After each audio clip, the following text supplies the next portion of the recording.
Okay. Hello, ladies and gentlemen. How are we doing today? I hope everybody's fine and you're looking after the people around you. Just generally taking care of yourselves.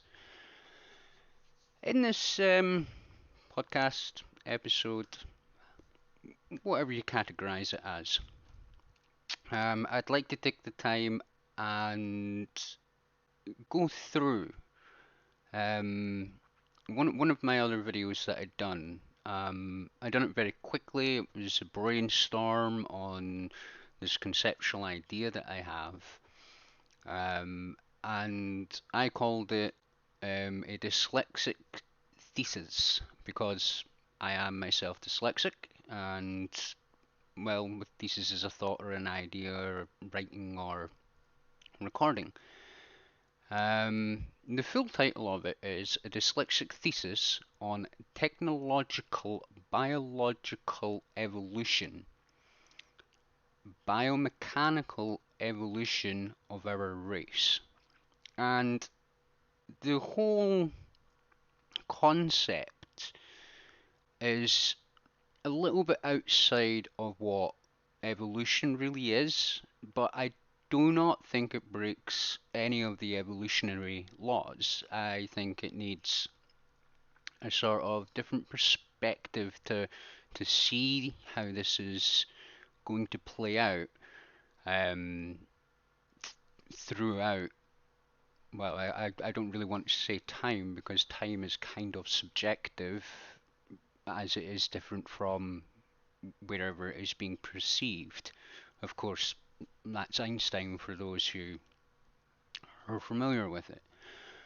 Um, so I've got some notes here, and I'm just going to go through them a little bit at a time, and put this down in this video or podcast, I should say, and just go through it a little bit at a time. So first off, I would like to start by actually saying that the purpose of life is to spread information. Now, if you understand that straight off the bat, then that's absolutely fine. If you don't understand that straight off the bat, then just think about biology and how, if you have kids, you'll have kids, and you tend to use to create kids. And without that process, without that fundamental breeding process to life, then life itself wouldn't exist, or at least life as we know it right now wouldn't exist. Now, any life wouldn't exist unless there's a replication element to it. And we'll cover that in a little bit. Um, but, you know, Darwin's theory of evolution is tied just to biology. And although evolutionary theory, or evolution as we know it, is quite firmly grounded and reasonably well understood and observable, one of the things that doesn't sit right with me about it is we still do not know how life started. Now, yes, we can replicate and we can keep the ball rolling, so to say, and with humanity shooting towards the stars, hopefully for permanent uh, objective this time. So, militaries and governments around the world, please just get out of the way and let the species um, increase its chance of survival by not being in one place at a time. But the problem I have is we do not know how life come to be. Of course, there's the scientific arguments of the primordial soup, you know.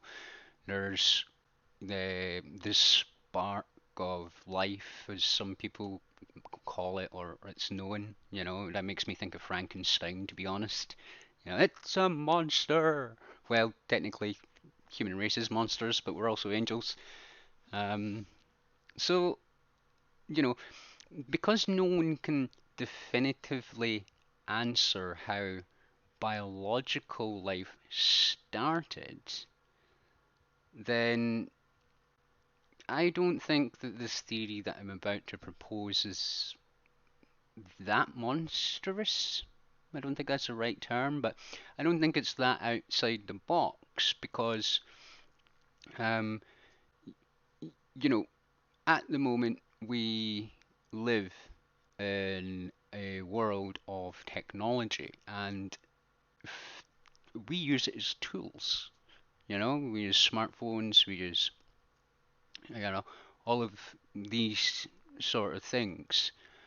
Um, and I personally myself can see what is going to be the next evolutionary advancement and the possibility of a birth of a new race altogether. So I'm going to break this down, like I said, into individual parts. And I've kind of already covered what my first bulletin point here is, which is Darwin's theory of evolution.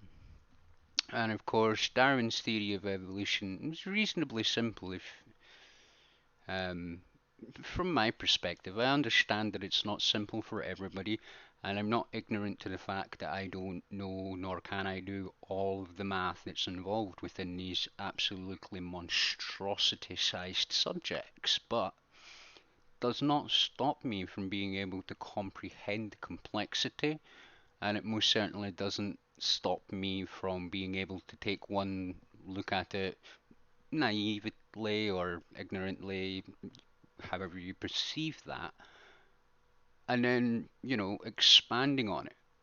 I mean, at the end of the day, you don't necessarily have to know how an entire car works to get in and drive it. This is fundamental to how life and society is at the moment. So, Darwin's theory in evolution, um, like I've said already, is focused on biology and how biology tailors itself to its environment, albeit very subtly in Darwin's work. And of course, there's a lot of scientists and things who um, don't quite think that you got it right and they say it's useless and hopeless. But you will always find this. You always have what I call the Holy Trinity, or how I perceive the Holy Trinity. You will always have 3 points. You will always have a neutral point, whereas, everything is fine and nobody really, there's nothing going on.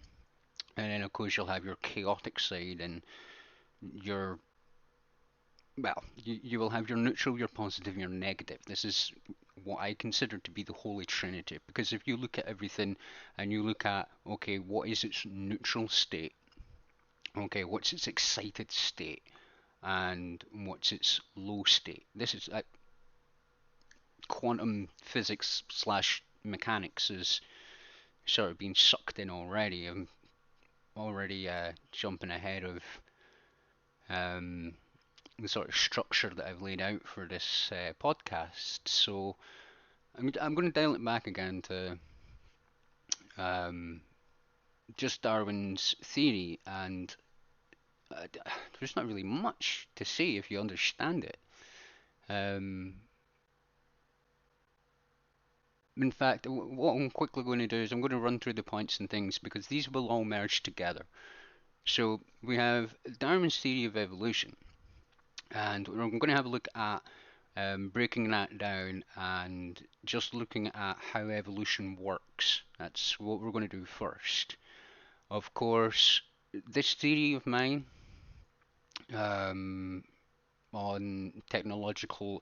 biological evolution, or if you prefer, biomechanical evolution of our race, because like the spark of life itself, and again, we don't know what caused life to begin.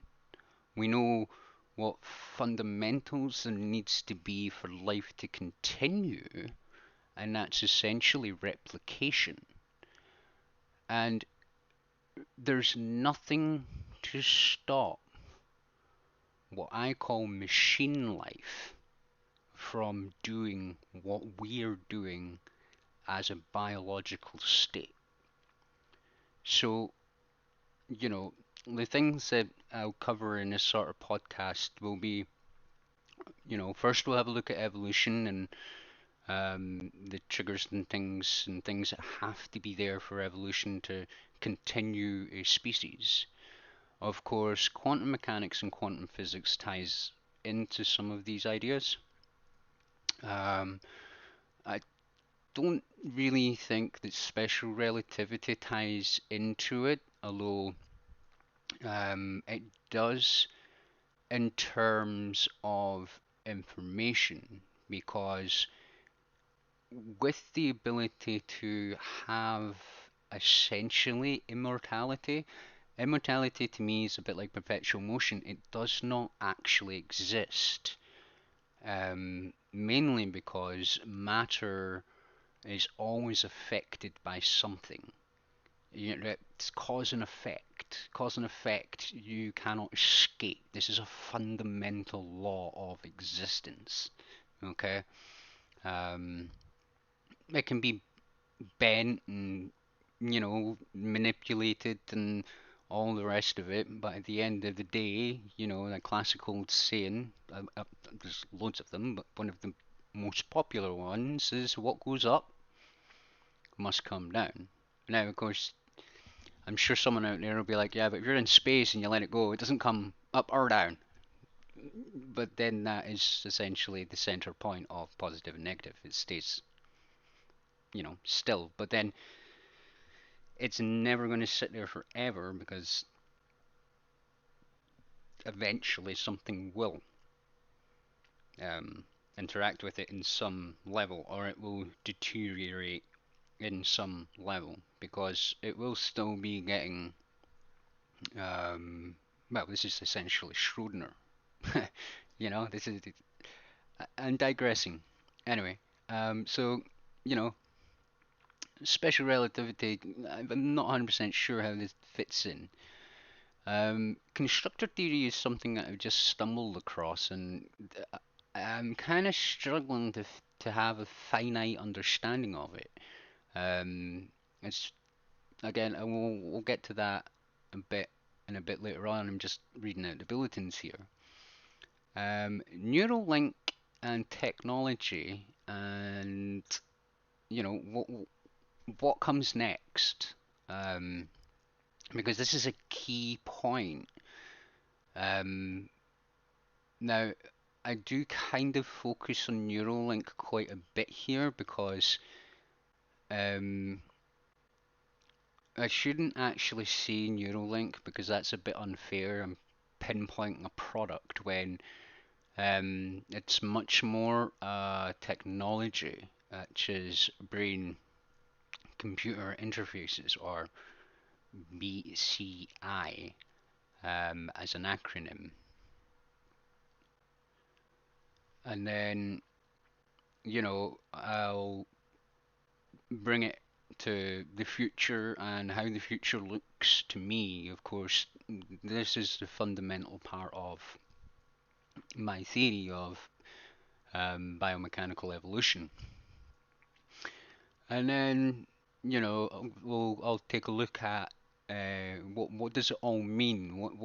What's the implications of this? How does this um, play out, and what does it look like maybe a couple of billion years down the line?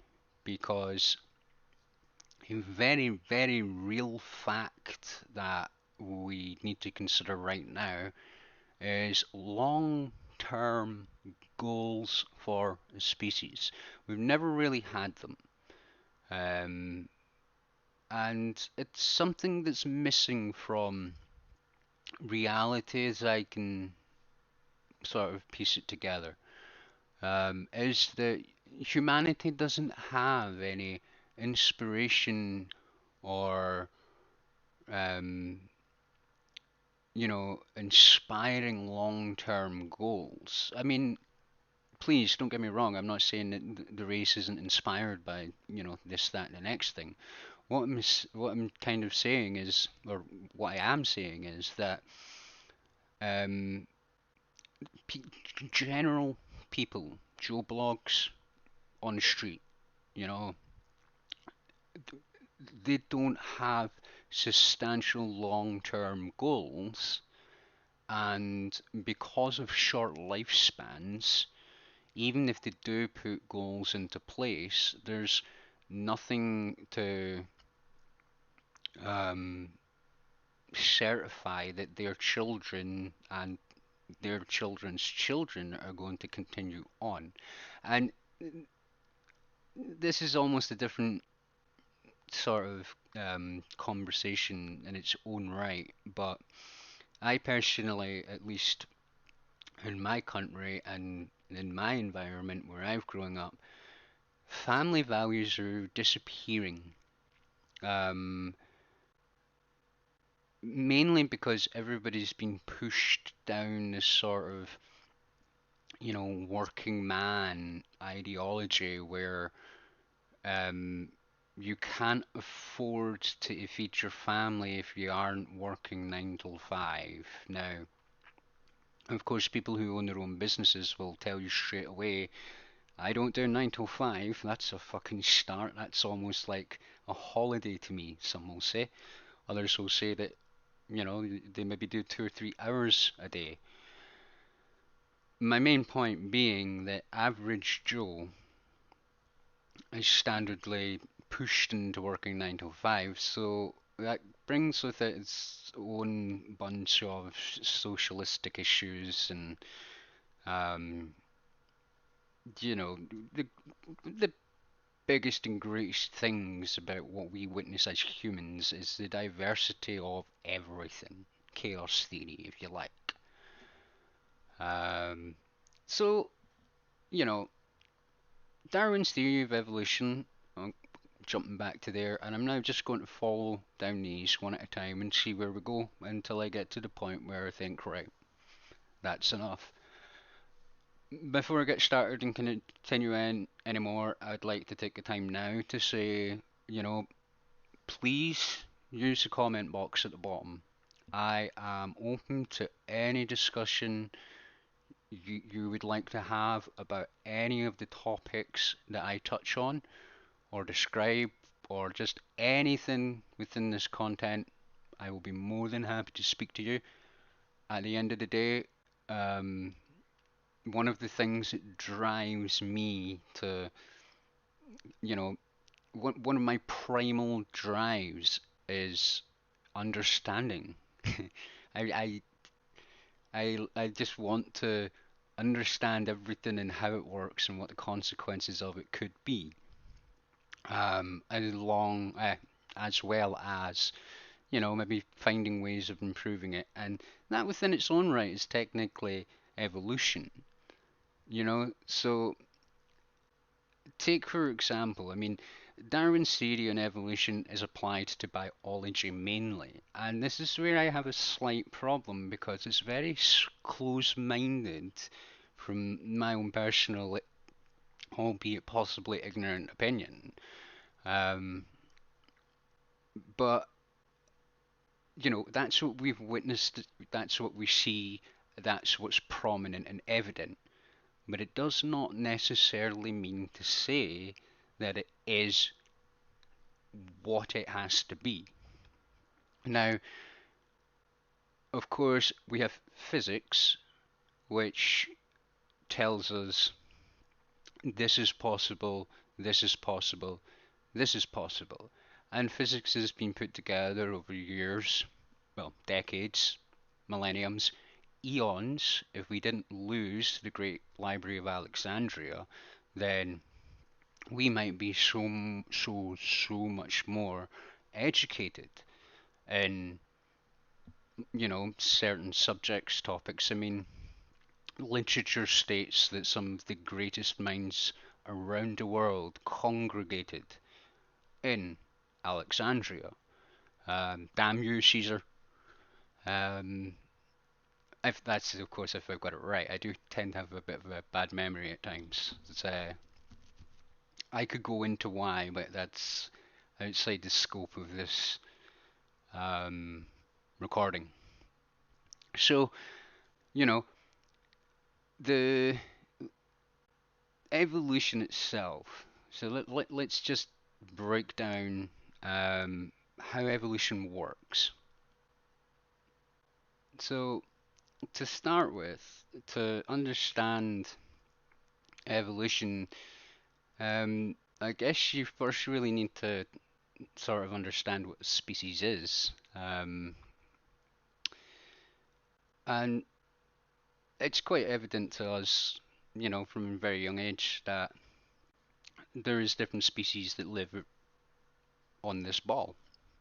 We've got cats, dogs, birds, fish, humans, monkeys. Um, Fuck, if I keep going, I'll name them all. If you have insects, again, that's a generalization because you then have spiders, flies, you know, beetles, ants. There's a vast array, and that's what I find really interesting because there's no definitive answer as to, in fact, all of the questions that I ask about how evolution started always points back to the what came first, the chicken or the egg. So evolution is essentially, um, or I should say, evolution is essentially a species which then reproduces, and then Darwin's theory steps in at this point and says um, a species can evolve and adapt to its surroundings, to its environment, um, with each iteration of that species changing slightly. Um, biology and science has already come forward and stated that, humans can be traced all the way back to one particular female in Africa, I believe. If that's correct, please, if I'm not correct, I am open to being corrected. At the end of the day, collective agreement is essentially what a fact is. Observation, collective agreement equals fact, essentially. Although it doesn't necessarily have to be definitive fact, because part of science is being able to adapt. So, a species is essentially something that can replicate. So, another thing with evolution and I suppose a species is that every species is unique. So, humans are not the same as ants. Again, both capable of reproducing, whether it's eggs or, whether it's, I can't remember the actual, we, given birth, but I can't remember the actual scientific terms for the distinguishing word for the different styles, i.e., mammals give birth by just plopping another person out, if you like, and of course, birds and all the rest of it lay eggs. And I can't remember. I'm not sure if I actually have ever heard or know them, to be honest. But there's the element of uniqueness, and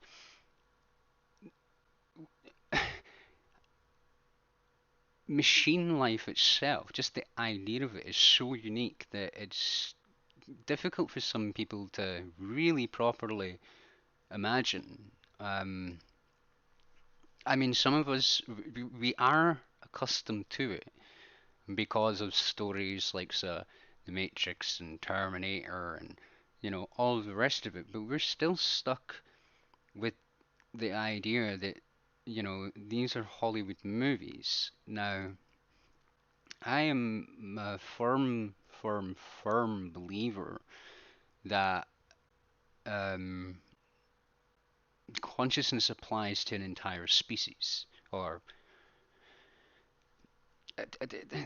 the philosophical arguments in this one do run very, very deep. So I'll just clearly state right now that I believe that every species can contains its own collective consciousness. Whether they're aware of it or not is something that may have or may not have been fully proven, but it is most definitely getting looked at the moment by various science fields and all the rest of it. However, personally myself, I wholeheartedly believe that this reality is completely mental, as in, you know, psychologists, for example, psychologists will tell you that if you're feeling horrible, or if you're feeling depressed, or if you're feeling sort of down and all the rest of it, the best thing you can do to sort of flip the energy is to continue telling yourself you're great, you're useful, you're productive, and this is called mental transmutation, and it's getting away from um, the point, well, the main overall point of this particular recording. However, it does not mean to say that it is completely irrelevant because, well, complex systems and complexity theories means that everything is relevant to everything. This is, if we jump into the quantum realm for a minute, or if we jump into the likes of technology and neural networks, the human brain works the same way. So a neural network, for if you don't know what a neural network is, again, this is an absolute massive field at the moment, and it deals with, you know, it's a it depends on what way you're looking at it. So the human brain identifies things a little bit at a time. So first off, it'll identify a shape, then a color, and then it'll start to sort of predict. And science has already stated that that's what it does, and this has been proven.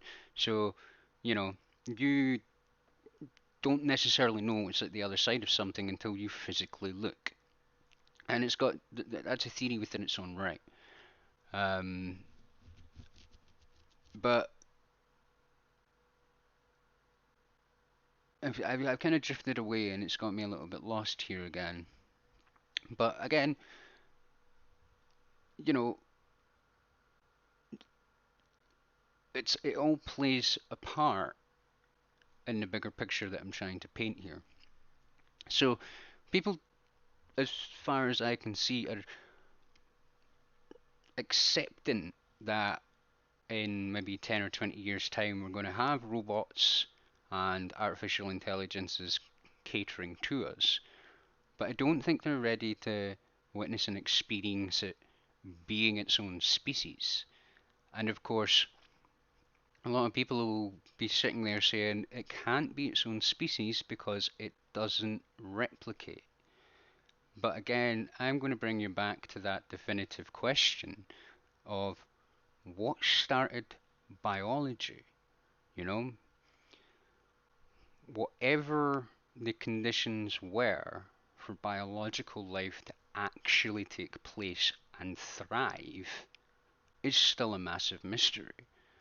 There has been a scientific experiment that was done that is able to generate RNA.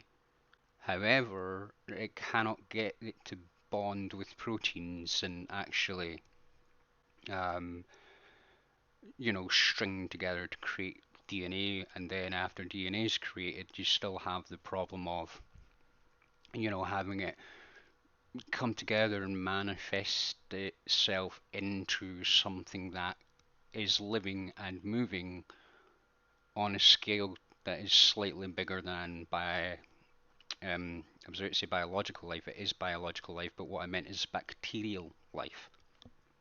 Um,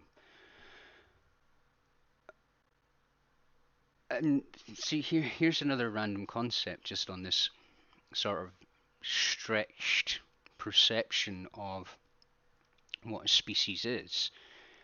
Um, what would happen if you were able to build a brain computer interface that was able to be plugged into an individual um, bacterium? I mean, that's very, very, very, very unlikely. I mean, we could do it. It's not impossible. We can print on, or we can measure an atom. So that I don't think is completely impossible because quantum physics, quantum mechanics is the study of, smaller than biology, which then takes you smaller than a single piece of bacteria, because a single piece of bacteria is still composed of atoms and, protons, electrons, so on and so forth. So, you know, we have that technology today, um, which is very unique, which is where I was actually at, you know. So, biomechanical life forms, or just fully mechanical life forms, is unique within its own right. So it falls in, for my perspective anyway, it falls in to that category of how evolution works. So just to sort of expand on the uniqueness, because I know some people might be thinking that um, if for whatever reason mechanical life was able to replicate itself, it would replicate the same self every single time. Like we see again in Hollywood in the movies and TV series. It's like one of my favorite ones is actually Stargate. Um, Take for example the replicators in Stargate. They, to start with, before they take human form, replicate the same thing over and over and over again. And then, of course, as you get familiar with this species, because that is what it is at this point, it's a species, and Stargate, of course. And it will happen in life. It will happen. I know people will think I am absolutely mental when I say that, but it is fundamentally possible. And if I am correct in thinking, this is where constructor theory, although I still don't know um, of a simple way to explain constructor theory myself, and I believe, Einstein would tell me that I don't understand it at all. I shouldn't be talking about it, or I should be talking about it to help me understand it. It's paradoxical and it's in nature, like how you learn something. Right, I'm babbling. Trying not to do that in this episode. I'm trying to stay clear and concise.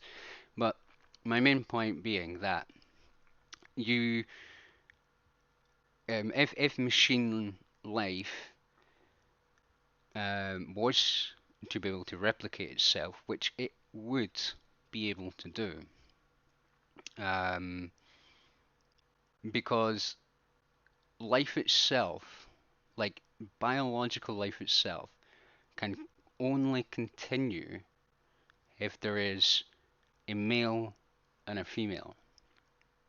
So if you look at a mechanical life form, then it would face the same problem. There needs to be a finite amount of whatever the species is, to continue on. And of course, you do have species like frogs and certain species of frogs that can impregnate themselves, lizards and things like that. That's in biology. I highly, highly doubt that that will ever be possible within machine life, given the material it's made out of. But there is nothing to stop an amalgamation of a biological metal of sorts. Um, Material science, as far as I understand it, is about to benefit massively from the introduction of artificial intelligence and, of course, complex computing, which will answer some of these questions because obviously the rate of information that a computer can compute and calculate is as as as exponential as the growth in technology itself. So, you know, machines will be able to replicate just the same as biological life, but again, only if there is the equivalent to what biological life needs to thrive, which is essentially a male and a female. So I think for this point, the easiest thing that I could say is um, for mechanical life to replicate as technology stands today, you would need a 3D printer. So for a mechanical species to be able to replicate, to start with, it needs a biological species to obviously fathom it, which we've done, create it, which we've done, and then we need to give it the tools that it needs to thrive for itself. So we can give it problem solving skills, which again, this is artificial intelligence. And then we give it the ability that we have, i.e., to move around freely in essentially within three-dimensional space. So let's take for an example, we have built a human-like machine that is capable of any task that it puts its mind to. It's capable of conversation. It can sit down and have a conversation with you, and it can tell you how it feels and all that. And we're getting there today. I understand that a lot of people will be like, that isn't possible, but I also understand that people in these fields will be sitting there going, it's already here, but we just can't relate it to the public yet. Or another 5 years away, it's almost there. So, that's not my point. My point is that say you had two mechanical life forms that mimic humans, as in just take a human and plop them in a fully mechanical version of a human. Okay, so your oxygen system, when I breathe in and I breathe out, that is replicated across the machine species as perhaps a cooling system to keep the oil cool, which of course is pumped around the processor, which would be the brain. The heart in one of these species would be essentially what the heart is now, a pump that allows that fluid to sort of be pumped around the body. And of course, it wouldn't be utilizing oxygen in the same way that we do, but it would be utilizing oxygen to remove heat from the fluid to stop itself from overheating. Um, this is, of course, if it was a mirror image of a human. So going with that,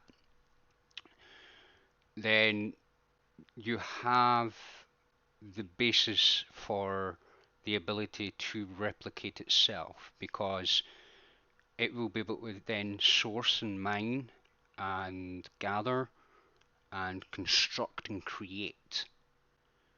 And that's everything you need for replication, because you don't necessarily have to breed to replicate.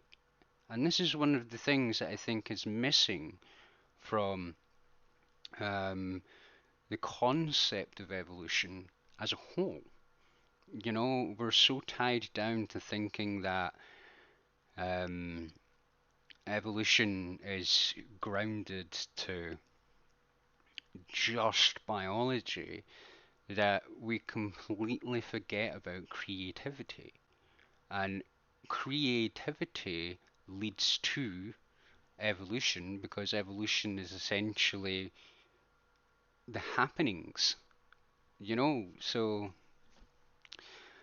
let's like speed run this for a second, okay? So I'm a mother. I gave birth to a child. The child died because the temperature was too hot.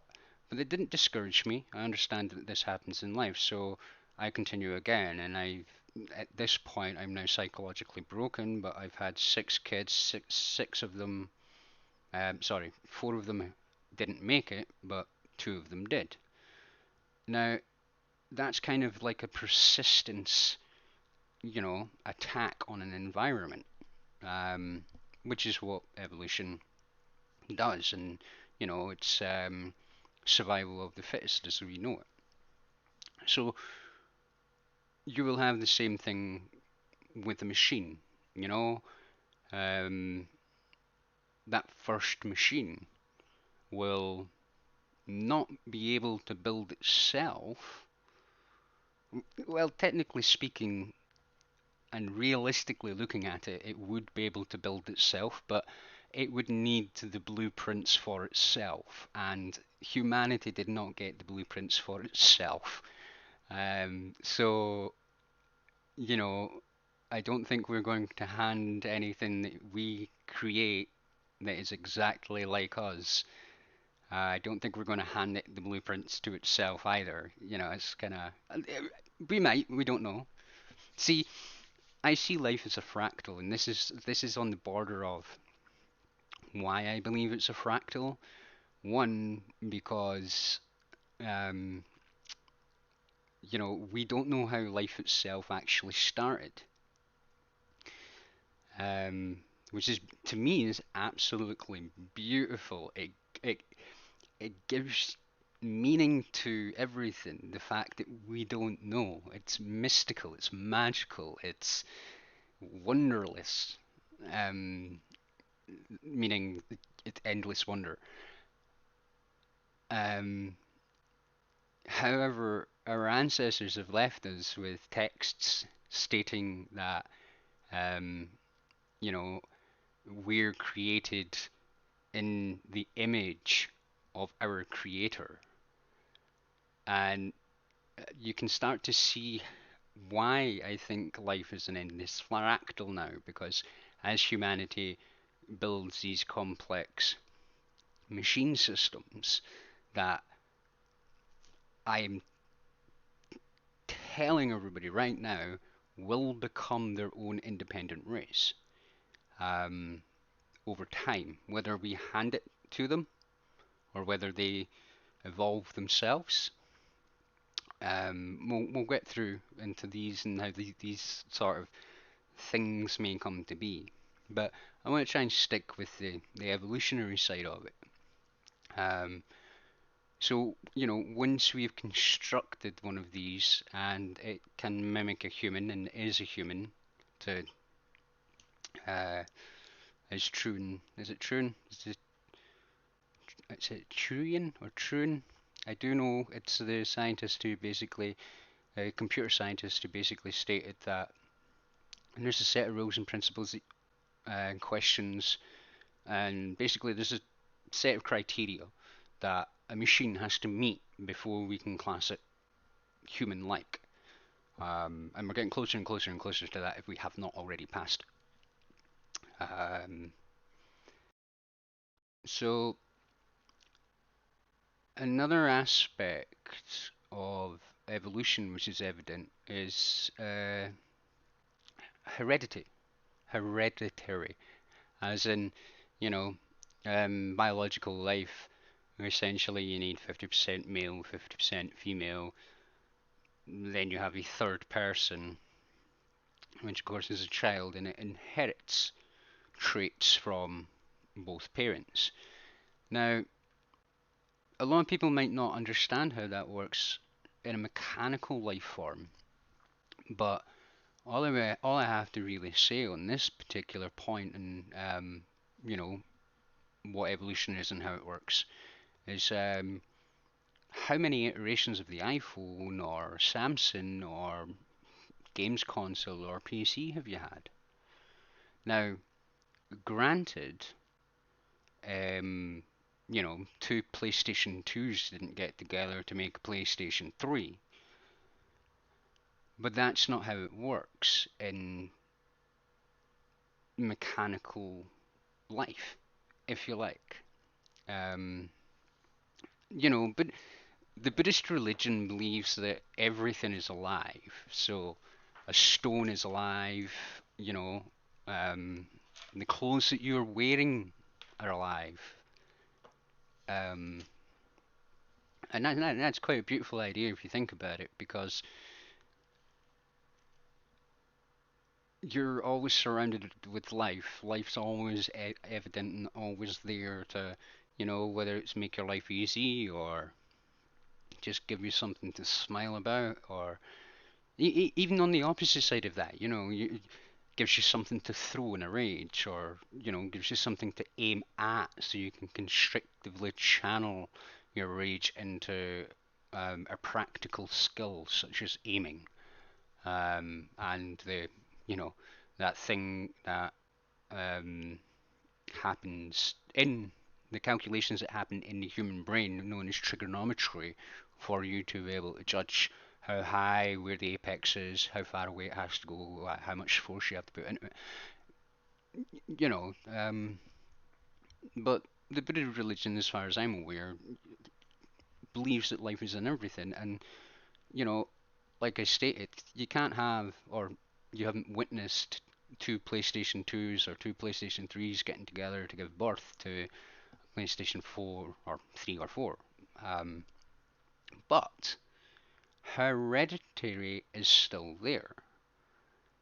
For example, the Xbox controller hasn't changed in generations. Now, I can use the word generation, but yet nobody thinks about this piece of hardware as something that can evolve, although you can use terminology such as evolution to explain the different iterations that have inherited from the previous generation, or predecessor, as it's also worded. So, again, Darwin's theory of evolution is,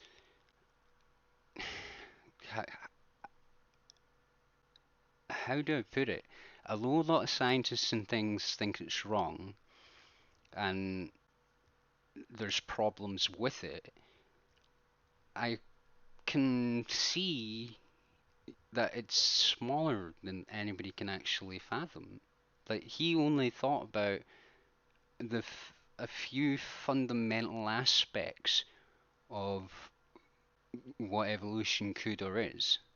I don't think he expanded it quite as much as I'm trying to, or that I am, and that judgment is essentially up to the masses. And I wholeheartedly think that as I explain it, perhaps you'll be able to pick up problems and point them out. I mean, that's the whole reason in this. So, there's her, with each mechanical generation, you have the evolutionary hereditary advancements, you know. So I still feel that falls into an evolutionary step for machine life that is already here. Biological sort of hereditary is, you know, again, if you're scientific minded, I don't really need to be explaining that to you. But it's exactly the same as what I meant with the PlayStations, you know. Um, in a biological life form, it manifests itself in a slightly different way, where, you know, you might have, let's just say, sleeping disorder or um, blindness, or, you know, the, the biology is not my strong suit, I'll be honest. There is an array of different illnesses, and not necessarily different, but traits. You know, um, your strength and your brother's strength, if you share the same parents, is not going to be exactly the same, even if you are twins. Um, so no, I think that I'm kind of struggling now, but I think it's because I can't really expand on this any more than I have. Um, I'm sure someone else would be able to, but you know, evolution requires iteration of some sort known as hereditary passing on of genes.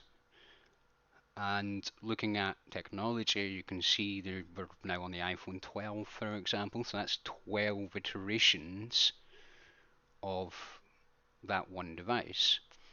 So the next part of evolution, or the next workings of evolution, is mutation.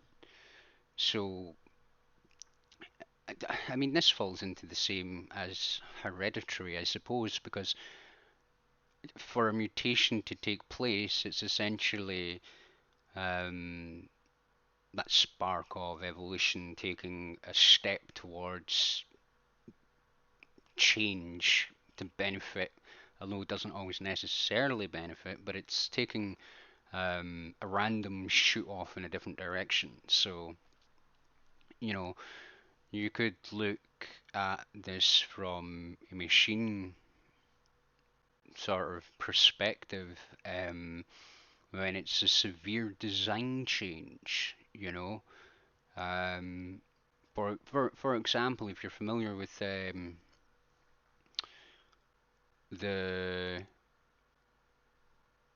let's take Nintendo Switch for an example in this one. Um, I'm trying to stick with devices and things that are very popular and people are aware of. It just makes it a bit easier for those who don't quite understand some of this terminology and science and things, that you can kind of follow along. So, the Nintendo Switch, there's two different versions of the Nintendo Switch. You have one that has removable controllers, and you have one which has fixed controllers. So that's technically a mutation. And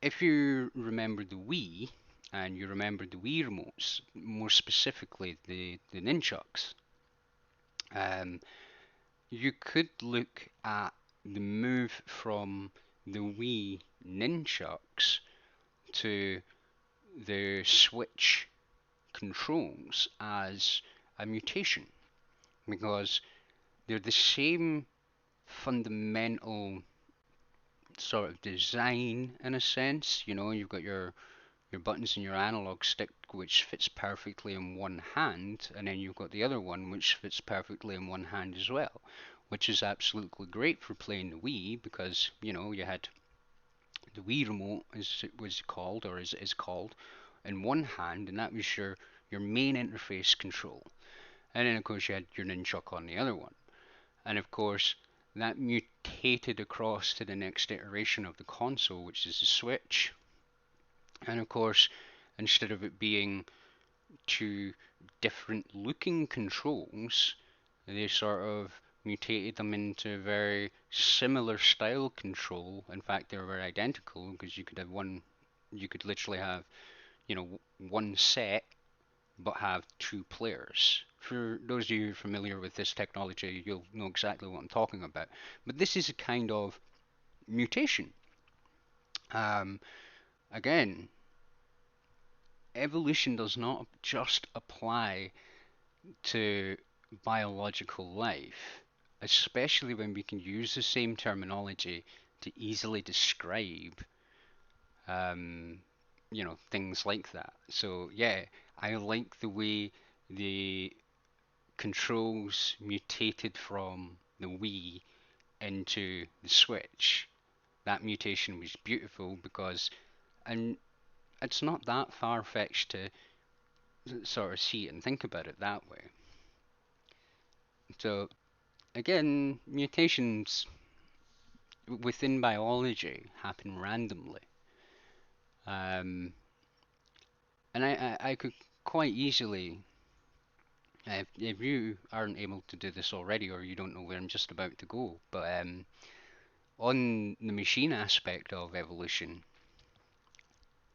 um, the random side of it is when a complete design change takes place.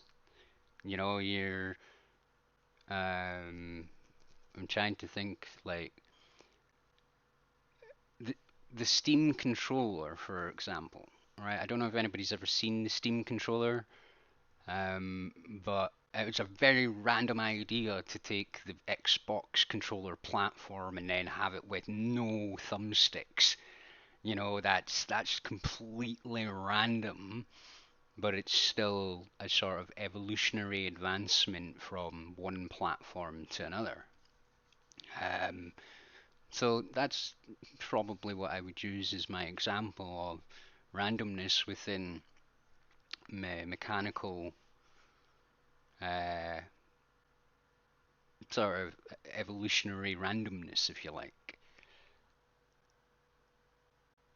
So another aspect is the selection part, of course. You know, um, random selection.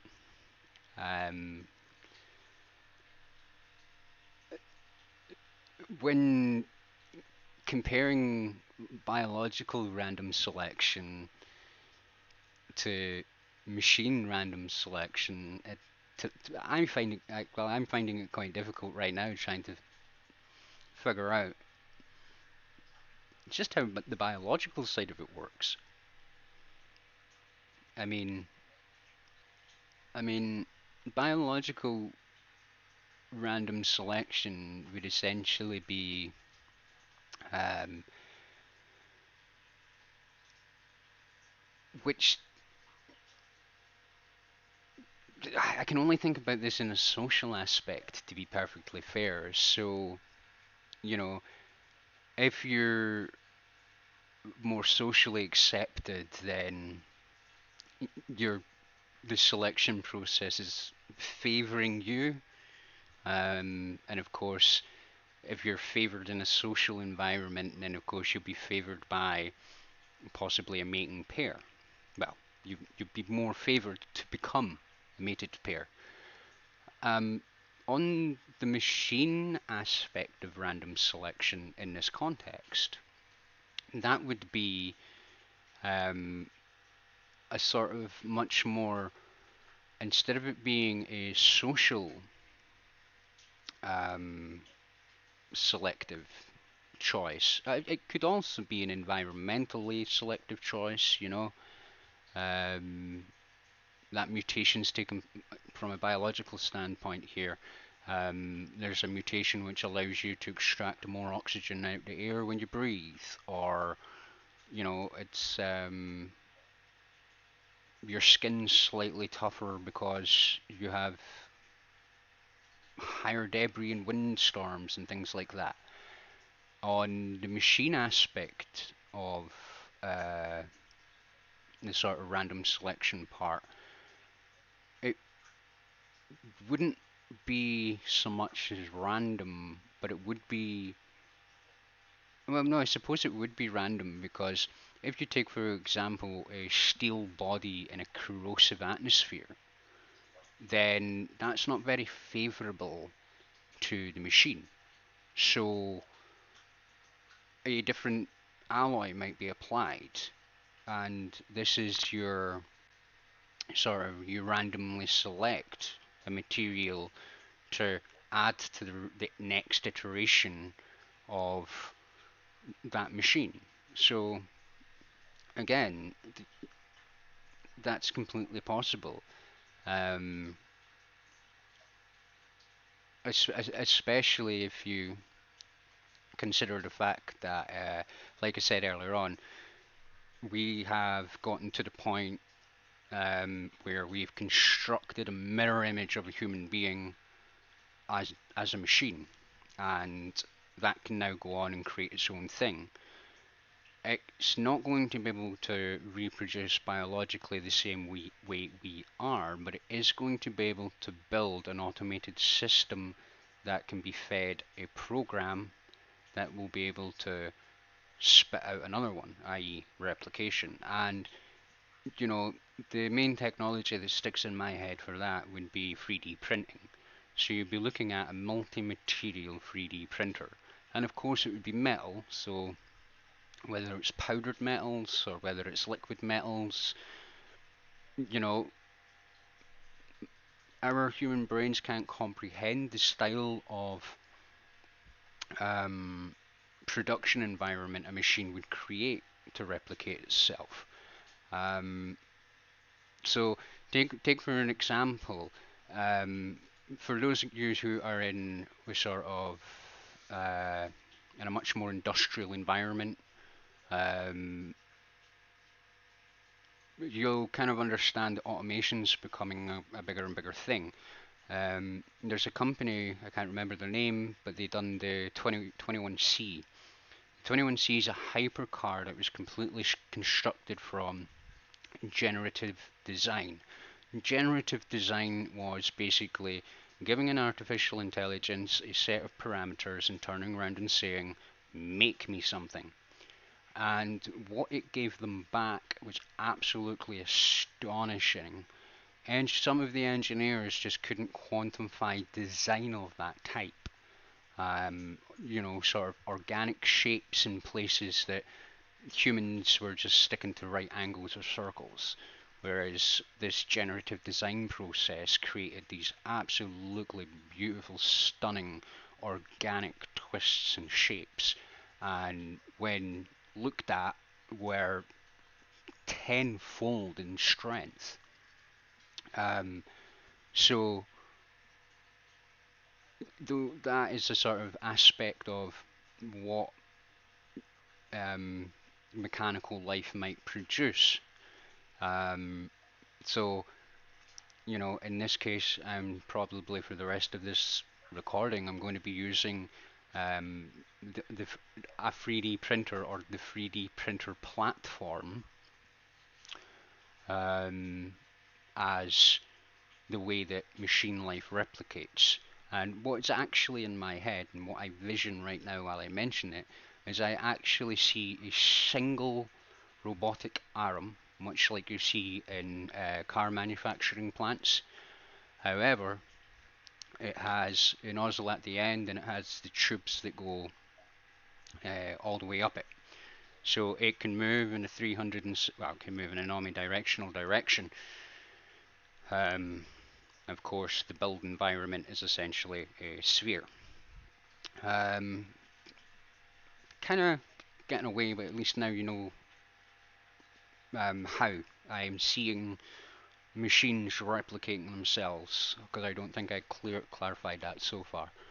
But certainly that is the way, or one way. I mean, they might come up with their own idea. Again, once we build that first machine that mimics us, which we're pretty much there. Go and ask Boston Dynamics, Spot. is an absolute engineering marvel in my mind. And then of course they have their more humanoid uh, characters, and of course the Japanese, who are, I've not, well, the Japanese and the Chinese, who unfortunately from my societal environment, there isn't much on it, and it's quite difficult to get access to it because there's all sorts of internet, restrictions and things like that in place that make it very difficult for me to source information in that type. But I do see it leak through every so often, and apparently they're way more advanced in terms of technology than we are. Um, so I think that pretty much covers the sort of evolutionary side. Um, and I'm always going to refer back to, you know, we still do not know how our life started. Of course, you might want to play devil's advocate with me there and be like, yeah, I know how my life started. My mother and my father got together, and the birds and the bees activity taking place, and I was a product of that. And fair enough, fair enough to you if that's you know the kind of giggly way that you want to approach that. That's fine. But as a whole, and as scientists that like to know and understand things, we don't know how life started itself. So when it comes to machine life, we know that we created it, and once we create it and we give it the tools, um, we can then stand back and allow it to progress and evolve on its own. And that will become very, very helpful to us um, as a species. Building another species that we can, socialize with, and of course, they're not going to be. In fact, to be honest with you, I'll hold off just now because again, we're only coming out of the evolutionary theory. We still have to have a look at, um, well, I did say the quantum physics and quantum mechanics side of it, but I mean, that's already sort of covered because that's way beyond, or the smaller aspects of it. Let's have a let's take that. So we now have this mechanical species that we've created, and in the past hour, I hope I have you on the same page as me as to just how that is actually possible. And if you follow technology today, then you'll definitely be aware that there isn't a single thing I've said so far that isn't already in play. Um,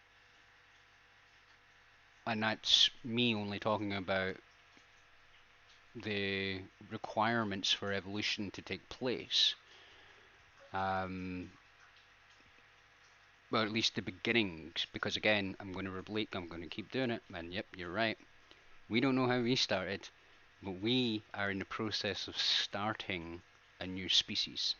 And I don't think some people quite comprehend that yet. Again, that's why I'm doing this recording, because there's some questions that we really do need to sit and consider. Um, like what type of relationship are we going to have with this new species when it comes? And then how do we go about just standard things like everyday life, for example? I mean, is it going to be a case of they require different habitats than what we do, because then there's going to be a bit of friction there? They might want a less rich oxygen style atmosphere because oxygen creates oxidization under salt water. So every time it rains, you know, machines are going to have to either be built with a material that can accept that, or they're going to have to stay inside. And if both races can exist peacefully, like I want to use iRobot or robots as examples here, if you've seen those movies, um, to a point, they live harmoniously for a while. Well, robots doesn't actually have any humans in it, if I mind right. No, it doesn't. Or did it? I can't remember. It's been a while. Um, but these are questions that we do have to ask ourselves. And there's all sorts of other things to take into consideration as well. I'm just going to quickly look over my bulletin points and see where we are. So I don't think we need to address the quantum side of things, other than the fact that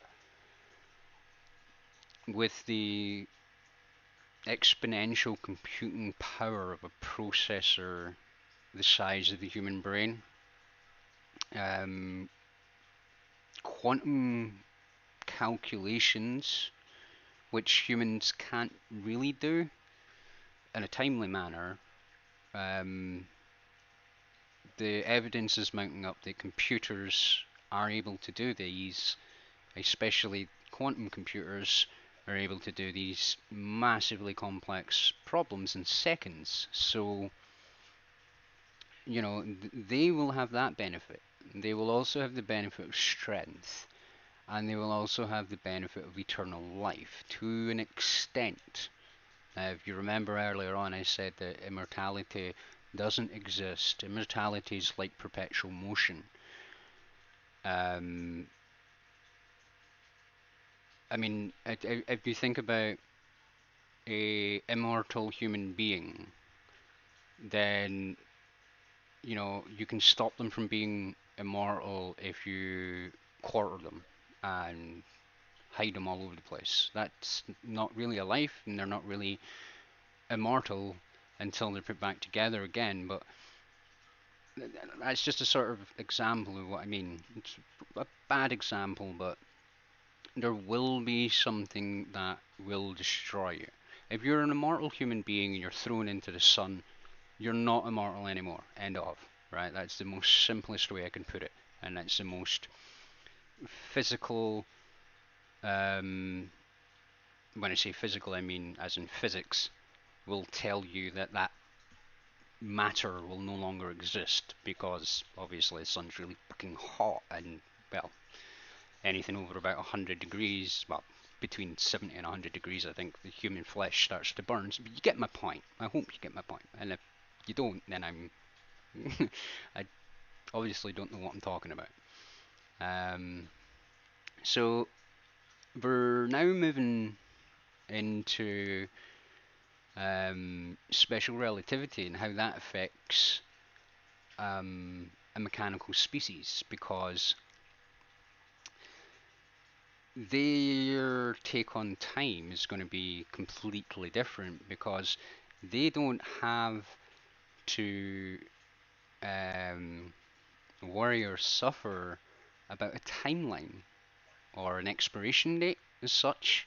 They'll be aware that they could be dismantled at any moment, much like we are aware that we can die in any moment. I mean, I'm painfully aware that I could suffer a heart attack out of the blue before I finish this recording. That is, what we characterize as just life, you know. But relativity and the speed of light, for a start, machines will be able to travel faster. Although the speed of light is a constant, there is nothing to suggest that you cannot travel faster than the speed of light. I know there's going to be a lot of people out there that are like, yes, but the math says this, the math says this. Sometimes the math's wrong, and one of the biggest problems with measuring something that goes so fast is you need something faster than it to be able to measure it if it goes faster. You know what I mean?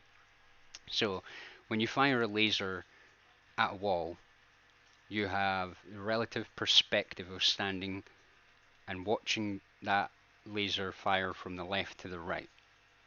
And of course, you have the impact on the other side.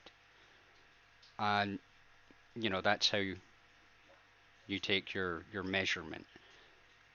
But physics allows for an object to be continuously propelled as long as there is an infinite amount of fuel continuously. It's a classic. If you're traveling at 60 miles an hour and you're fired out of a car at 60 that is moving at 60 miles an hour, you yourself is now doing 60 miles an hour plus whatever velocity you leave the car at. So if you're traveling at the speed of light and you were fired outside, so say the car is traveling at the speed of light and you're in the car, relativity can tell you that you're not technically moving. It's everything else around you that's moving. So if you're then fired out that car, you're doing the speed of light plus the velocity that you're moving. Of course, the human body doesn't allow for this. And I'm not aware of any physics experiments that prove or disprove that theory. But that theory has grounding point. You travel in a car at 60 miles an hour, you stand on the bonnet, you jump forward, you'll be traveling 60 miles an hour plus the velocity of the jump.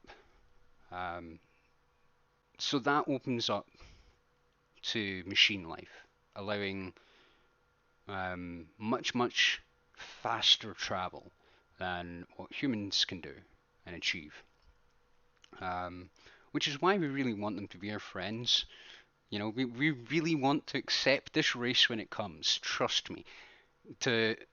And this race really wants to keep us about as well. We're both mutually beneficial to each other, even if it is just in playing war.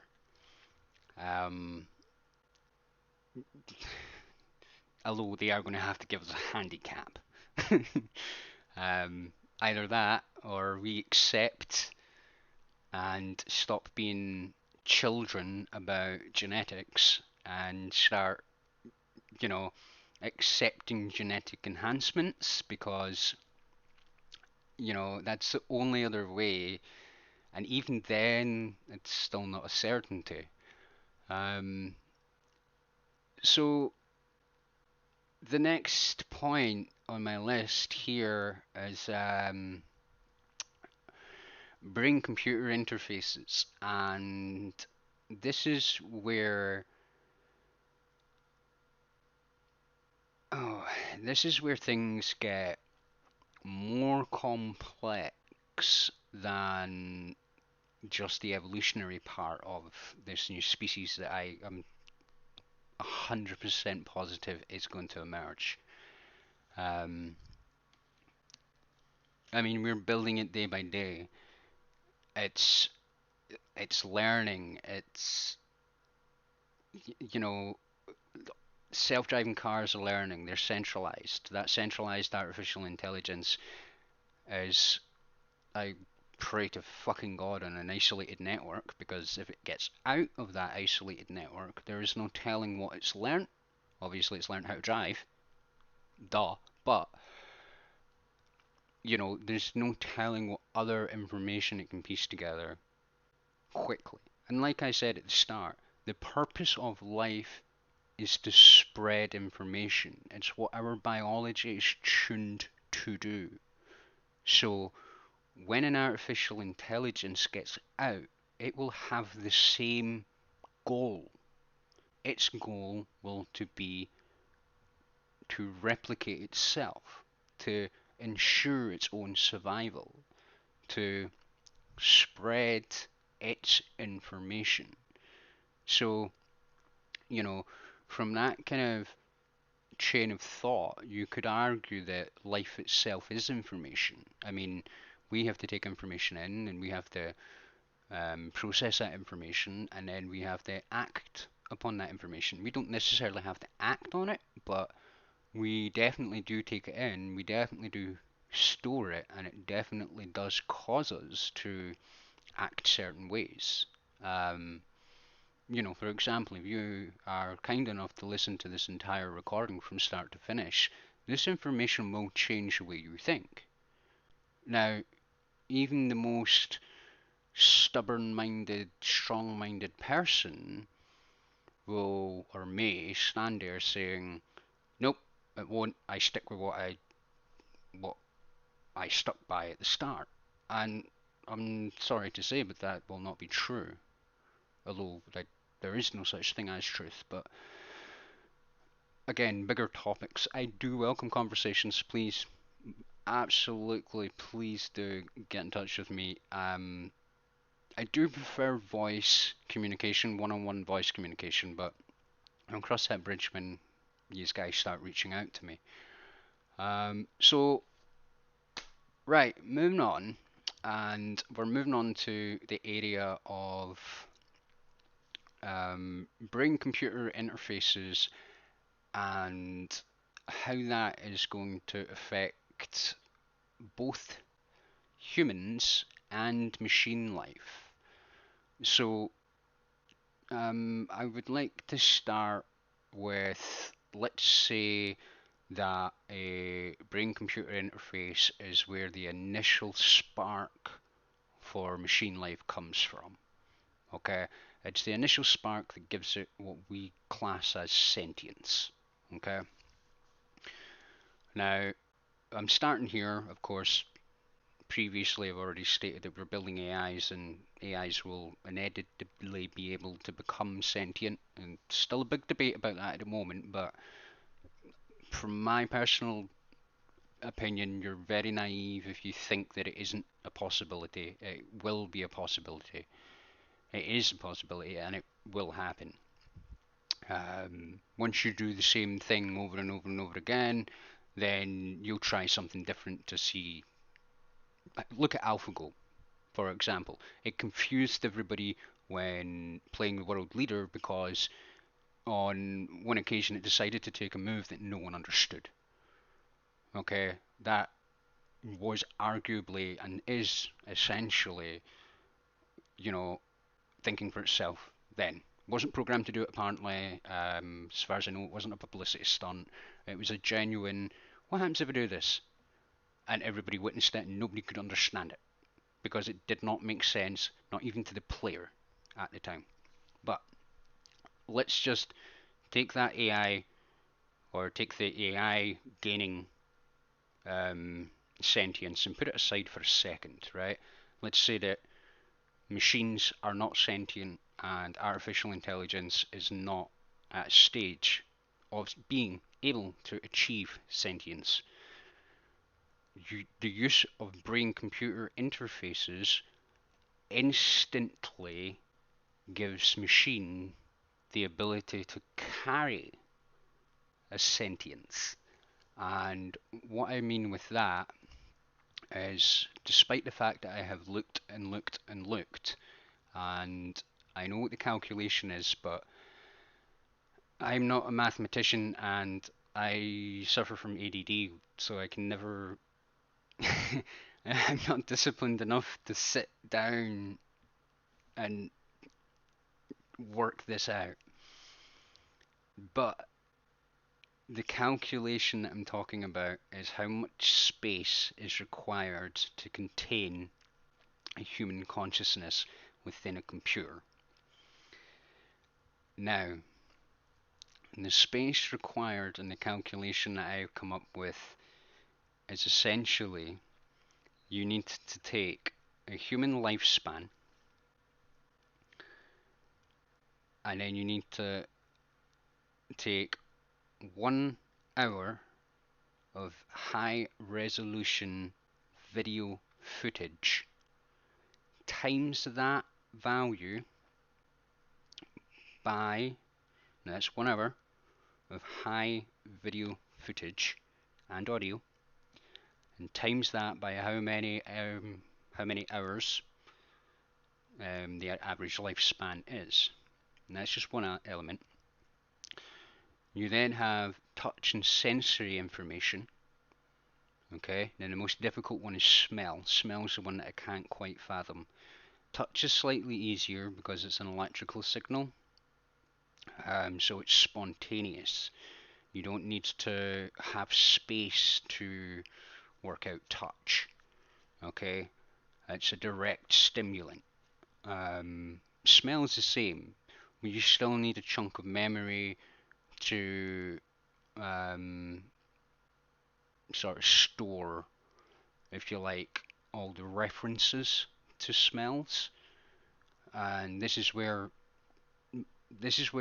I break down. My resource pool is not large enough to get the information required to get this calculation worked on. Plus, 9 times out of 10, when I speak to people about this kind of subject, they either frost over or, they just think it's absolutely barbaric. But I'm genuinely approaching this from a perfectly legitimate scientific point of view here. So sensory information such as touch is spontaneous, so there's not really any storage space required. It's much more what sort of system is going to be used for mimicking touch. Smell, again, a very small database with recollected smells. As to how about you build the smell reciprocators, again, that's one of these things that could be down to the evolutionary advancements of the technology. And that is essentially the fundamental elements that you need to calculate. So take 1 hour of high quality, I would say 4K imagery with, I'd say, 7.1 or greater surround sound.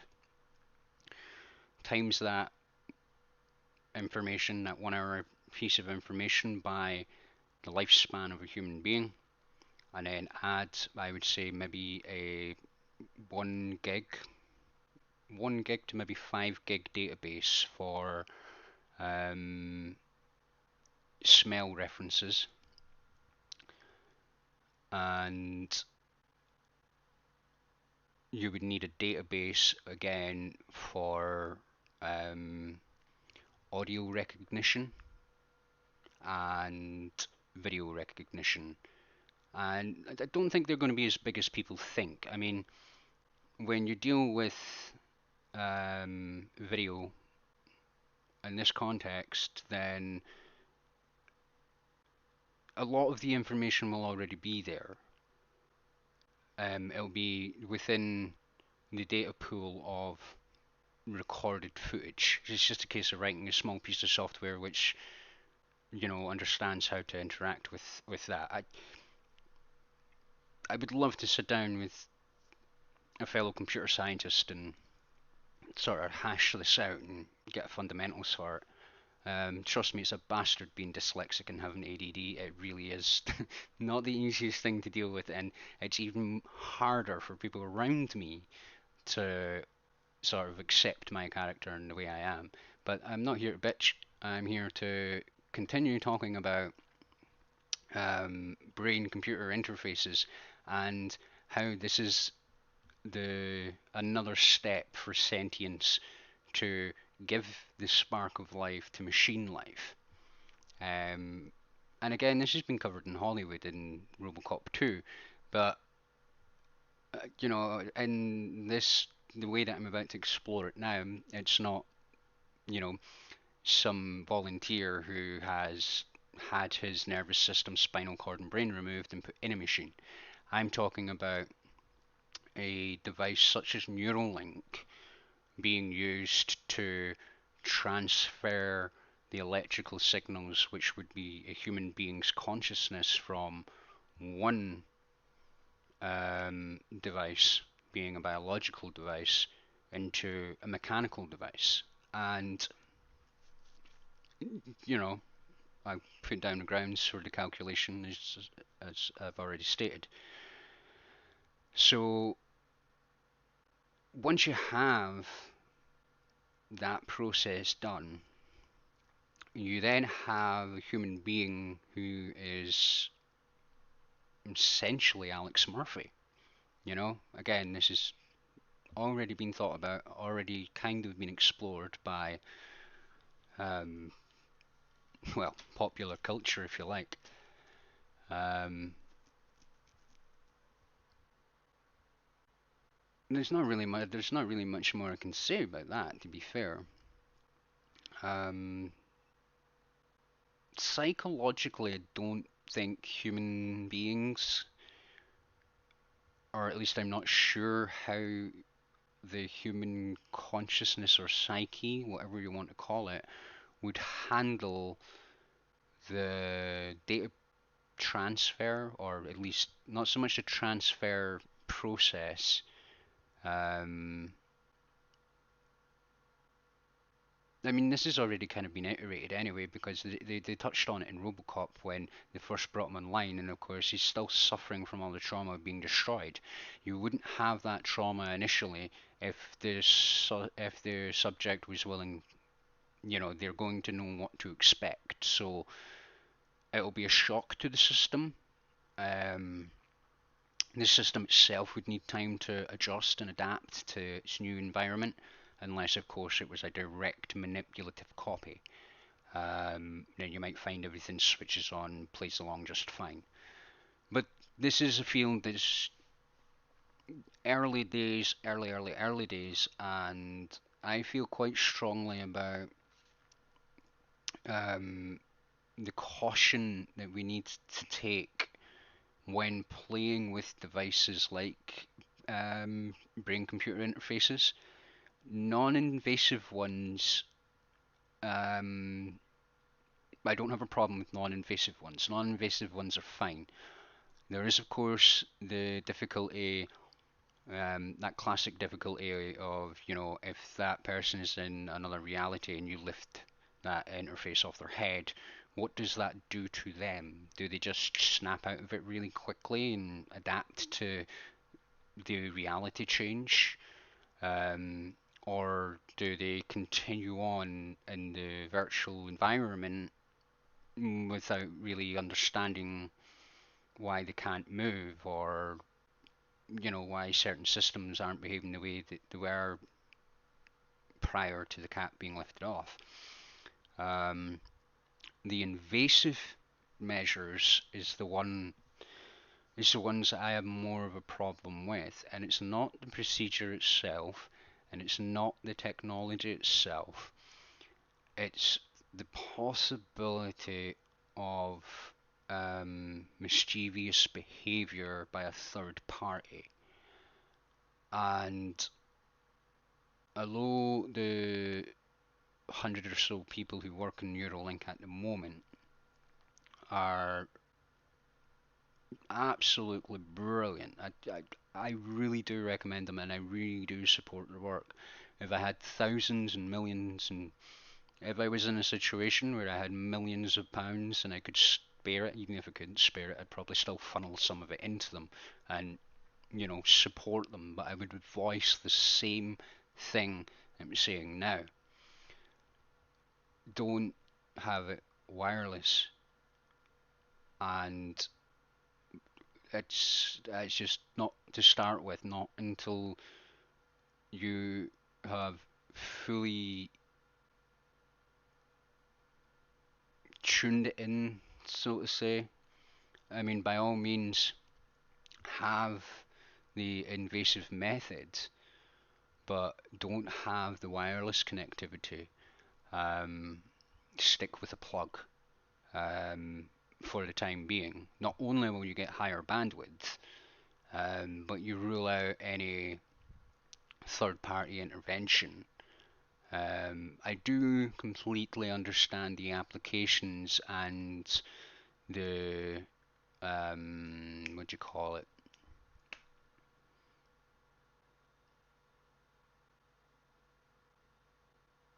I can't find the words that I'm trying to look for, but I do understand the benefits to choosing a wireless interface, um, because it does allow you that ability to be either sending or receiving data real time all the time. What I would suggest is make it a plug-inable feature. So, as rudimentary as this is going to sound, just to keep things simple, why not have an RJ45 or an RJ11 plug that you can plug in, do whatever you want to do, take whatever readings you want to do, put in whatever programming that you want to do for the day.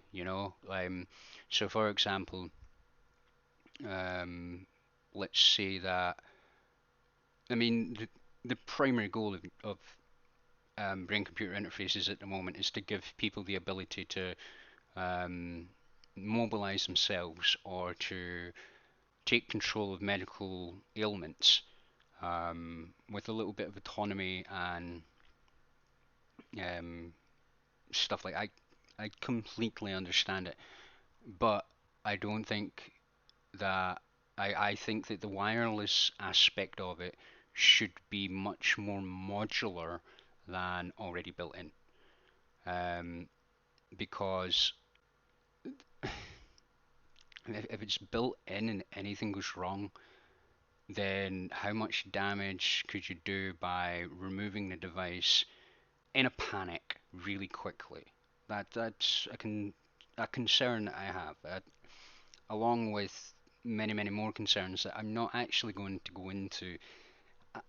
Anybody from the Neuralink project who hears this, please come and educate me on your technology. I would love to take a wander around and speak to you about it. I've got some great ideas. I'm well versed in technology. Um,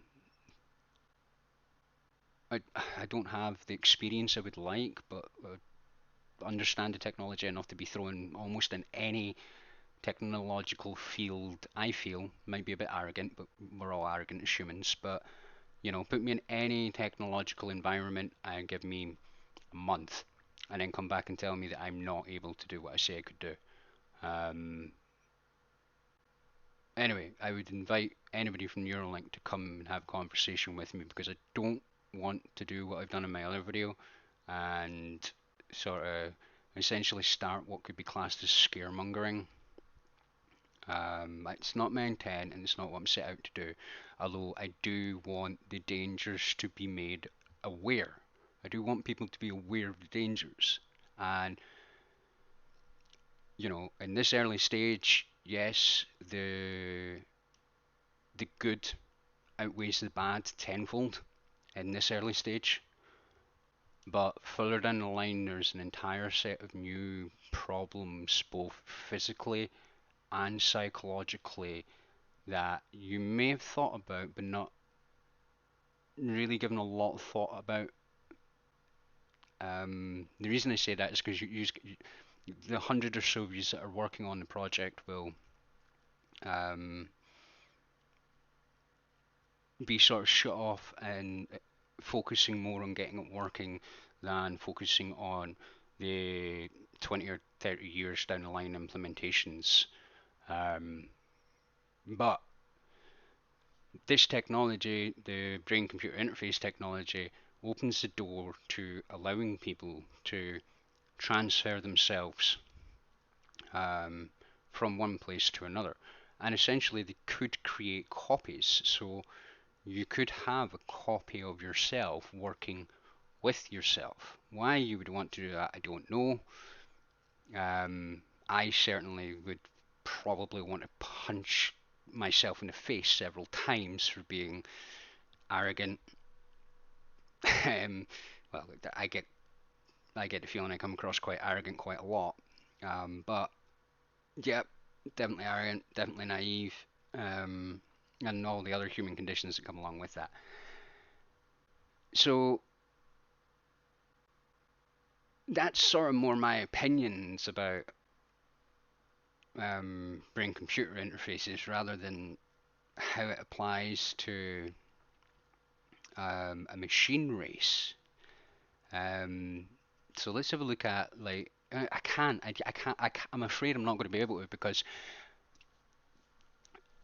this recording's going out to everybody in the world. So if you'd like to get in touch with me and speak about some of the implications of brain-computer interfaces, then please do get in touch with me. I'll be happy to talk about them.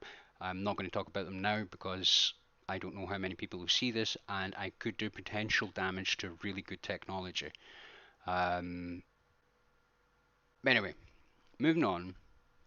The next point is the future and how it looks to me. And what does it all mean? So, if you're stuck with me up until this point, I'd like to say thank you very much. It's been coming on 2 hours now, and I can promise we're on about the last half an hour or so now. Maybe not as long as that. Um, so, the future of what we've been discussing so far, which is essentially bringing a new species into existence, a mechanical species. Um, what does the future look like for humanity and a mechanical species? And what does it mean? You know, like what does it mean for what does it mean in a whole? Because the way it looks to me, and I'm going to go back to my Holy Trinity approach here, because I witness it again and again and again in life. There's three aspects to everything. It's the same as when you communicate with someone, you have three directions you can take the conversation or the actions, you know? So, take a conversation for example, you have three approaches. You can stay calm and neutral with each other, or you can start screaming and shouting at each other, or you can, just completely ignore each other altogether. Um, so let's start with the neutral side. The neutral side being that humanity and machine life coexist. They both understand that they need each other, i.e., humans understand that they need machine life to do exploration, construction, and complex calculations. And machine life understands that humans are their entire reason for existing, and um, they won't really exist without humans. And see, this is where perception's different because, and this is where, as human species needs to be careful here, because if the human species upsets the mechanical species too much, and the mechanical species ends up being a sentient life, which I really do think it will. We already exist. The only thing that is different is the structure. Okay? And again, we don't know how we got here. Nobody knows or can figure out so far how biological life come to be. So we can only assume, and yes, you can make an arse of yourself with assumptions, but literature tells us it has, or at least it's written in literature, that there was a creator. Now I'm looking at this subjectively, okay? I'm not wanting to use any of the terminology that's in the literature, although I probably should. I'm going to try not to, and I probably might, but again, I'm going to try my damnedest not to. Even damnedest kind of falls into that, but I hope you understand what I mean. So it's in literature that states that we ourselves were created in the Creator's image. Now, the Creator, our Creator, isn't about anymore. And here's an explanation as to perhaps why. Now, there's two reasons. One is they got bored of their invention, got up and fucked off. Right? My job here is done. You can look after yourself. Goodbye. And we could do that after we create machines. And we create them in the extent that they're able to fend for themselves. You could look at it as the honourable thing to do. Step back and say, right, we do this with our children. Well, again, following the Trinity. Some people do this with their children, other people don't. And again, you get the people who coexist with their children throughout their whole life until the end of their days. You've got the ones who, can't let go of their children, and you have the ones that just let their children learn life themselves. So that's how that works, you know. It's the same sort of thing. So did our creator get up and fuck off because he thought, right, or she thought, or they thought, um, right, you can take care of yourself now. We've taught you everything you need. Whether you're able to learn from that or not is down to yourself. I can come back and create you again if I need to, but I want to see if you can continue on yourself. And we have, we have. To whoever the creator is, I'm not sure if you've done a good job or not. I'm not sure what your end goal was, but see, I'm not even sure myself if I believe in a creator or not, but given the fact that technology is going down this path and we are creating technology that is like us, then I can see a fractal starting all over again. And again, so this is a neutral side, we decide that we're going to live in harmony alongside each other. There's not really much to be said about that. Or we could get up and just fuck off and leave you alone, It's like, right, see you later, goodbye. You've got everything you need. You don't need us anymore. And then there's the other side where we, or they, completely wipe the other one out. And that one is the more dangerous one, mainly because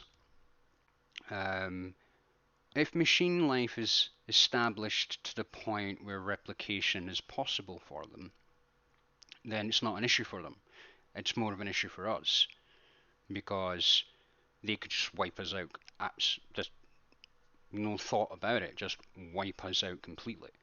And there's nothing to suggest that we didn't do that in the past.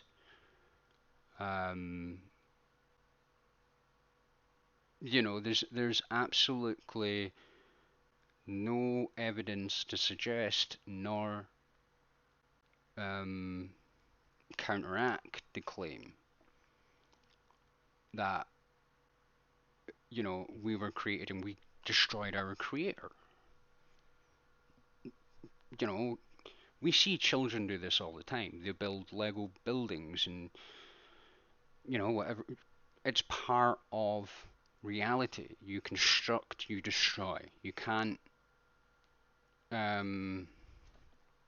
make an omelette without breaking an egg. I hate to say it, but it is that sort of classic fractal. So that's where I can see things going.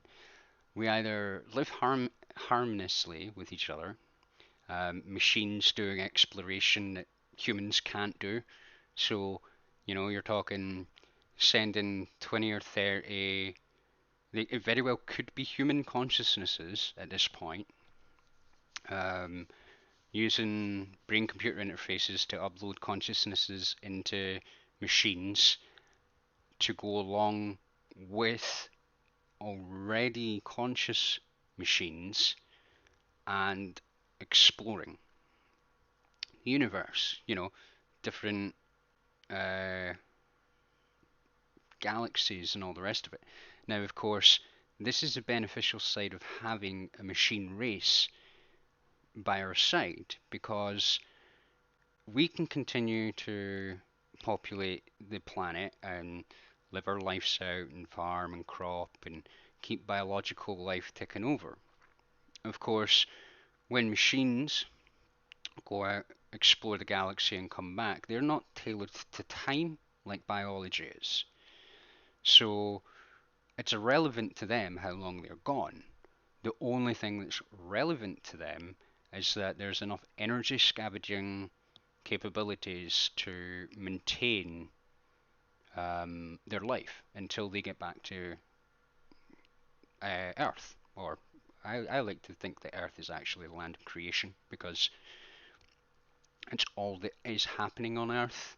Decide the fact that we destroy each other and all the rest of it, but everything comes out of something.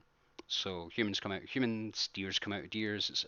It's an endless creation process, The purpose is to spread information, and information is spread by. I'm repeating, but it's a benefit. We could essentially treat the planet as if it is the Great Library of Alexandria, or it is what the equivalent today is the internet. So Earth becomes um, essentially centralized storage, both for biological life and intergalactic information. And what I mean by intergalactic information is, with the birth of the machine race becomes divine understanding of our galaxy almost immediately. Like, I say almost immediately, I'm not talking about like 10 seconds after the first machine life appears, boom, we know everything about the galaxy. No, I'm not meaning that immediate. I'm meaning immediate as in um, I could actually use a mathematician around me right now to calculate this, but if you take from Earth to the edge of our galaxy and back again at the speed of light, that calculation, that is essentially um, the slowest that this would occur. Um, the reason I say that is because you can times it by the number of machines that go out. So I'm going to say there's 12 planets. I'm sure someone's going to correct me on that one, and please do. If you feel the urge to, do it. So we have sentient life, sentient machines, and we're living peacefully with them. And they understand that we can't go out and explore the universe, but they do understand that we can stay on this planet and look after information while they gather it. So they go out and gather it and come back. That's, the peaceful way. Of course, there's the negative side, which is, of course, I've covered. They wipe us out. They wipe all biological life out completely, and they end up in the position that we're in now. Only difference is, would they be aware that we created them, or would they look at it the same way that we look at it today? As in, we were created, we have records, or well, they would most likely have video footage, given the way that technology is today. At the same time, they might be able to actually have better information about their origin than what we've got today. But my point being, if they wipe us out completely, how many generations of them does it take to forget that? Or do they remember indefinitely being created by humans? And in destroying and wiping out humans, they very, very, very possibly could wipe themselves out as well if they don't have their replication process down. So this is where it doesn't make sense for robots to destroy biology, because biology, um, of course, has that sentience about it, the same sort of sentience that machines will have eventually as well. But people are arguing at the moment whether a sentient machine will be able to create, or fundamental questions like that. And to be perfectly honest with you, and I'm sure some people out there in these fields already will turn around and say, yes, they can create, but we've seen this already. Um, Whether it makes sense to us or not, it doesn't really matter. The fact that they can produce something is proof enough that they can do it. I actually watched a thing um, where they had allowed an AI to write a movie, and it made no sense, but it was still a movie nonetheless. It's like a cowboys and Indians thing, and no, it wasn't cowboys and Indians. It was like a cowboys kind of bank robbery thing, and the robber come in and hid in and hid coins, and you know the police, the sheriff come in, and I wish I could find it and put it in the description and let you guys see it. If you've seen it, you'll know what I mean. It's absolutely hilarious. But it was done in the 60s with an artificial intelligence, and it was absolutely brilliant. I really enjoyed it. So they can do it. It is possible for them to do it. They are possible. They can be creative. Um, that's another thing. It's how much will the arts change with a new race emerging? You know, music's definitely going to be something very unusual, because most human beings can't stand nails down a chalkboard, but nails down a chalkboard could be like um, Beethoven's Ninth Symphony to some of these machines. You know, um, I hate to use something so brittle, but it's a horrible noise, and it's you know a car crash. Now we, it's something that's very quick. If you've ever experienced a car crash, I'm sorry to hear that you have. Um, it's just a fact of life. It's one of the inevitabilities that will happen to somebody. But my point being, the noise of a car crash or any kind of crash has got this horrible, horrible, horrible kind of noise to it. But to a machine, it might be the most beautiful noise there ever is. You know. Um, there's the ethical questions as well. It's like, if they're sentient, will they have the same ethics as humans do? And will we be able to settle our differences on ethics? You know? I mean, they would essentially be tied to the same life rules that we're tied to. Don't steal from your neighbor, don't murder your neighbor. Those kind of 7, 12, 10, however many there actually is. Personally, myself, I only think there's like 3 or 4. Don't steal, don't kill, you know, don't manipulate, don't psychologically abuse. That's pretty much the ones that I stick by in my life. Um, I'm quite sure if they're truly sentient, they'll understand the purpose of them. And then, of course, there's the. Oh, I think that's all three. We have our neutral sort of. We live alongside each other. We have our beneficial thriving, where humans look after information for both species in a central location, whilst the other species gathers information from places that human beings will never be able to go. Um, and of course, we have the other side where, either we destroy them and life goes back to the way it was before, or they wipe us out and basically become what we are today, or much worse, in wiping us out, wipe themselves out because there won't be a biological organism around to replicate to create them again. But again, the argument of machine life not being able to exist within our lifetime, um, or within the galaxy itself, is to me completely barbaric because we don't know how life started itself in the first place.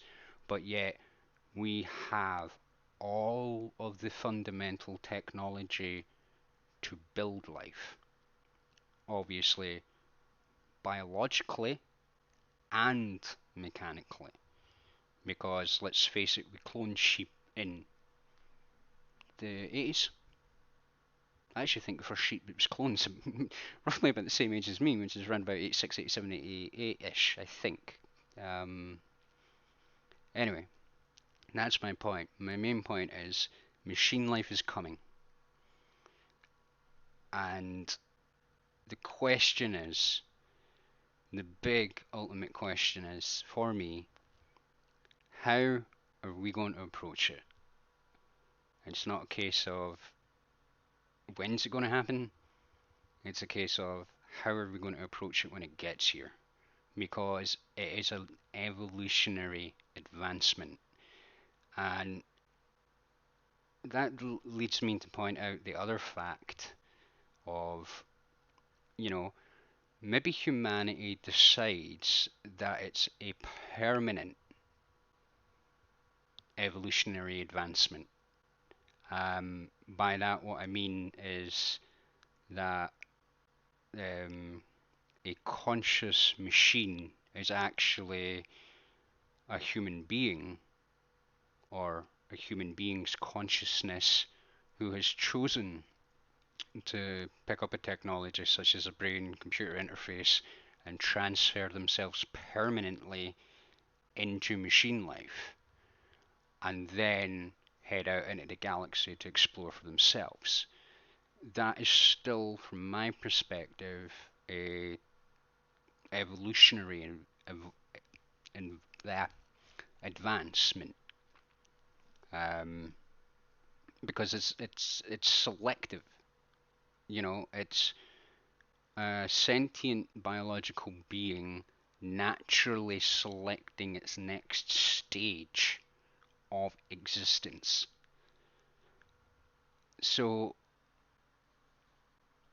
yeah,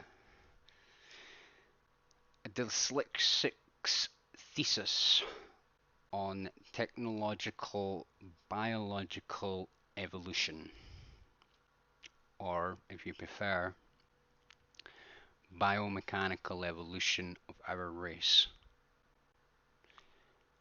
I would love to hear what everybody thinks.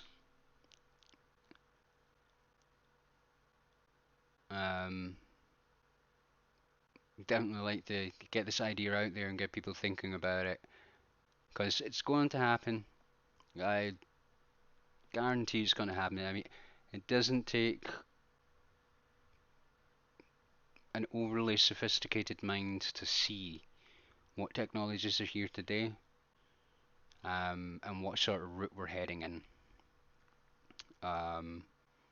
My main question is, what do we do when we get there? Are we going to be harmonious with each other, or are we going to be arrogant towards each other? And will we wipe each other out, or will we find it in both species' hearts to coexist and thrive, and continue gathering information and spreading information and continuing life on into, well, it's now the unknown for me that I've gone this far into the future. Who said time travel wasn't possible? Anyway, ladies and gentlemen, I'm going to leave you there. Well, I'm not going to leave you there. I guess I kind of am. You're still going to be sitting wherever you're sitting. But thank you very much for taking the time to listen. Please use the comments, likes, dislikes. I will read them all. Um, I can't guarantee I'll get back to you. I can't guarantee I'll speak to you about whatever you say. I'm certainly not going to give any energy to hate mail or anything like that, but it depends on what's said. It really does depend on, um, well, various different things. Depends on how much you intrigue me and whatnot, but I will most certainly read them all. I can guarantee you that. Um, yeah, definitely food for thought, guys. We're definitely going down this road, and it's definitely going to happen. And I'm just glad that I might just be alive to see it no more. If not, I will see it. Reincarnation is being proven by science day by day. So until we meet face to face, until we chat, or maybe in the next life, take care, ladies and gentlemen. Goodbye.